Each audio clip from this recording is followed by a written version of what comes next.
Je m'interroge ce jour sur la question de l'incivisme, des troubles à l'ordre public orchestrés par les autorités administratives dans ce pays. Comment comprendre ce qui arrive à ce pays?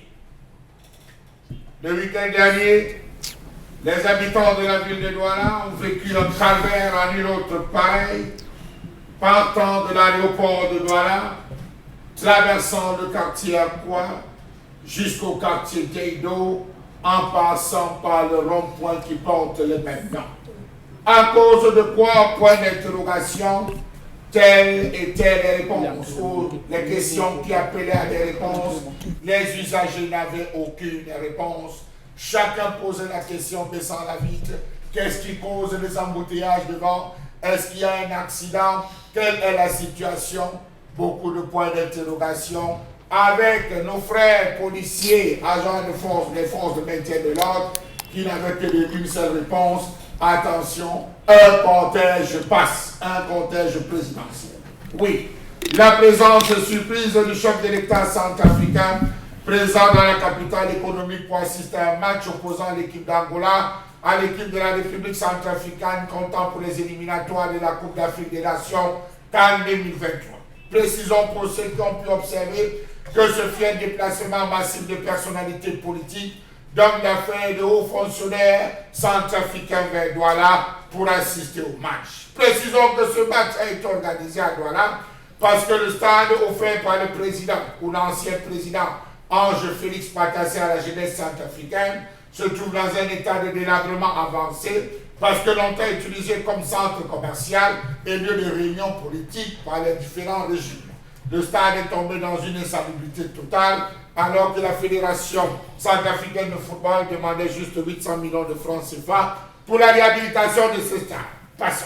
Raison, on comprend pourquoi on l'a organisé ici à Douala. Pourquoi procéder à tous ces blocages des voies, orchestrant des embouteillages à n'en plus finir, alors que tout cela pouvait être géré dans un silence sécuritaire canalisé. Les citoyens camerounais, au-delà du principe d'hospitalité qui les anime, se sont demandé si ce déplacement était vraiment nécessaire et s'il ne témoignait pas d'un mépris total des autorités administratives envers les préoccupations du peuple. Comment comprendre ce mépris que les autorités camerounaises ont pour le peuple camerounais? Pourquoi continuer à rester ancré dans nos mentalités rétrogrades? Pour un match, un simple match de football, on a bloqué tout un aéroport à l'arrivée du chef de l'État centrafricain et sa forte délégation pendant près de 2 heures de temps. 2 heures de temps, pourtant 30 minutes ou 30 minutes avant son départ, après son arrivée, on pouvait mettre tout simplement en place un cortège qui allait ouvrir la route et aussitôt permettre aux différentes populations de vaquer à leurs occupations. Bloquant de fait dans les embouteillages orchestrés un pilote d'avion. Oui, un pilote d'avion et certains membres de l'équipage qui se sont retrouvés coincés parce que, va-t-on dire, il n'y avait rien qui avait été prévu, rien qui avait été annoncé. Incroyable, mais vrai. Comment comprendre le manque de communication qui existe entre les autorités administratives et les populations? Des décisions sont prises, appliquées sans que les populations en soient impliquées. Comment comprendre que les autorités camerounaises n'ont pas travaillé à permettre aussi facilement, du jamais vu dans la sous-région? Prenons le cas du Rwanda. Au Rwanda, lorsque le président Kagame vient sortir les week-ends et jours banalisés, il est un simple citoyen, il s'arrête au feu, il respecte les injonctions des agents de force de maintien de l'ordre. Pas besoin, même si la sécurité est là, de pouvoir barrer des axes routiers et empêcher les Rwandais de pouvoir vaquer à leurs occupations. Le week-end dernier, les populations de Douala n'ont pas pu vaquer à leurs occupations, alors que c'est un jour où les travailleurs s'organisent pour faire leur marché.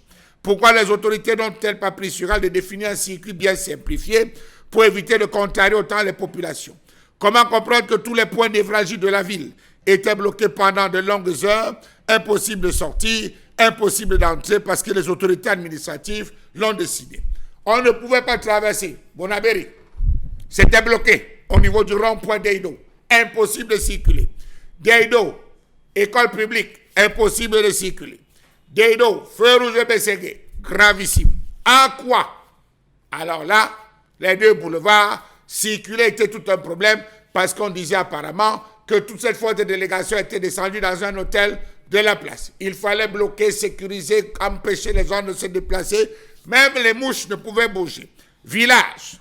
Toute la zone de village, alors ça ne bougeait pas. À partir de Bonaloka, on a tout bouclé. Dépendant omnisport. Alors là, je vous passe le mot. Tout était bloqué, occasionnant tellement de désagréments que vous ne pouvez imaginer. C'était à vous de vous débrouiller tout seul dans cette ville. Ont-ils pensé aux désagréments économiques que pourrait occasionner une telle cacophonie d'une seule journée comme celle-là? Savez-vous que de telles attitudes sont à même de révolter les populations? Dans d'autres pays, c'est tout autre chose. Pourquoi chez nous, on doit bloquer les routes? Un gouverneur sort, on bloque. Le préfet sort, on bloque. Le sous-préfet sort, on bloque. Le ministre traverse pour aller dans son village ou à un deuil, on bloque. Pour se déplacer, il faut toujours bloquer, empêcher les populations de pouvoir respirer. Connaissez-vous la douleur et la souffrance des femmes et enfants malades, les travailleurs du week-end, ceux qui avaient une urgence spéciale?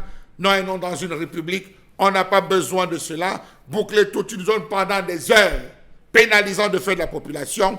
Ce n'est plus le Cameroun des années 60 ou 70, lorsque le colonisateur, lorsqu'il sortait, faisait tout bloquer. On peut faire les choses, bien les faire, continuer à les faire, sans toutefois avoir besoin de créer ce type de situation dans une ville, pour moi économique d'un pays.